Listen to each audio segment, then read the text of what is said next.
Խոսքիս մեկնարկին նախ կցանկանայի բոլորի շնորհավորել մարդու իրավունքների միջազգային օրվա կապակցությամբ։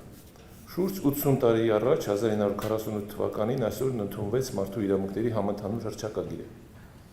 որն իրականում չհանդիսանալով իրավական պարտադիր ուժ ունեցող փաստաթուղթ, իր մեջ խտացրել էր մարդու հիմնարար իրավունքների շուրջ կարևորագույն արձանագրումները, որոնք հետագայում պիտի հիմք հանդիսանային մարդու հիմնարար իրավունքներն ու ազատություններն ամրագրող առանցքային դաշնագրերի մշակման համար։ Կարևոր եմ համարում շեշտել, որ անկախությունից ի վեր մեր պետությունը միացել է մարդու իրավունքների դաշնագրային համակարգի գործիքների բացարձակ մեծամասնությամբ եւ շարունակաբար կատարելագործում է դրանցով ստանձնած պարտավորությունների իրականացման համակարգերը։ Անկախությունից մեկ տասնամյակ հետո, դառնալով Եվրոպայի խորհրդի անդամ եւ զգալիորեն բարեփոխելով իր օրենսդրությունը, Հայաստանը գիտակցված ընտրություն կատարեց։ Շարժվել դեպի ժողովրդավարական կառավարման առավել հավակնոտ, հաշվետու եւ թափանցիկ կառուցակարգերը, որոնք մեր քաղաքացիներին հնարավորություն են տալիս օգտվել միջազգային արդարադատության եւ մասնավորապես մարդու իրավունքների եվրոպական դատարանի գործիքակազմից։ Ուրախ եմ արձանագրել, որ այսօր իրավունքահեն մոտեցումներն ու օրենքի գերակայությունը Հայաստանի կառավարության բարեփոխումների ծավալուն օրակարգի հիմք են եւ ոլորտային քաղաքականության առաջնայնությունը։ Երախտիկից խոսքերն ուղղելով Հայաստանի մարդու իրավունքների պաշտպանին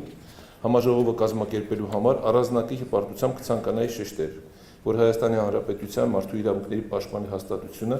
միավորված ազգերի կազմակերպության փարիզյան սկզբունքների չափանիշներով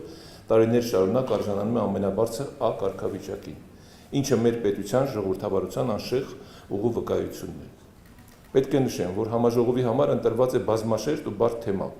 Իրավահավասարության ապահովումն ու խտրականության բացառումը ոչ միայն պետության պարտավորությունն են ու մեր սահմանադրության հիմքերից մեկը,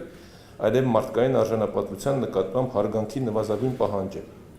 առանց որի հնարավոր չէ կառուցել խաղաղ ու արդար հասարակություն։ Կարծում եմ նաև միջազգային քաղաքական դիսկուրսում գերակշռում է այն համոզմունքը, որ անհատների եւ պաշտպանված խմբերի, այդ թվում ազգային, էթնիկ, կրոնական, լեզվական փոքրամասնությունների, բնիկ ժողովուրդների, փախստականների եւ մի շարք խոցերի խմբերի իրավունքների պաշտպանությունը,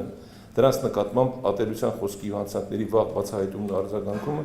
իզորու են ապագայում առավել լուրջ հակամարտությունների եւ նույնիսկ պատերազմների կանխարգելման երաշխիք լինել։ Դեռևս 1947 թվականի մարդու իրավունքների համընդհանուր հռչակագրի նախագծման եւ ընդունման գործում մեծ դեր են խաղացել 5 գործիչները։ Այն համոզման են, որ իրավահավասար պետության եւ հասարակության պարտադիր նախապայմաններից մեկը կանանց նկատմամբ խտրականության բոլոր ձևերի վերացումն է եւ ոչ միայն օրենքների ու կարգավորումների, այլ սովորույթների եւ մշակութային ընկալումների մակարդակն։ Հարգելի գործընկերներ, միջազգային համաժողովը մեկտեղել է պետական գործիչների, դիվանագետների, ոլորտի հայաստանյան ու արտերկրյա փորձագետների հեղինակավոր խումբ, որոնք սեղմ ժամկետում պետք է քննարկեն կային ժողովրդավարության հիմքերի, որոշող մեծամասնության եւ պաշտպանված փոքրամասնության իրավական եւ էթիկական մշակութային բաղադրիչների հայեցակարգային խնդիրները։ Հաջողություն եմ մաղթում համաժողովի բոլոր մասնակիցներին։ Շնորհակալություն։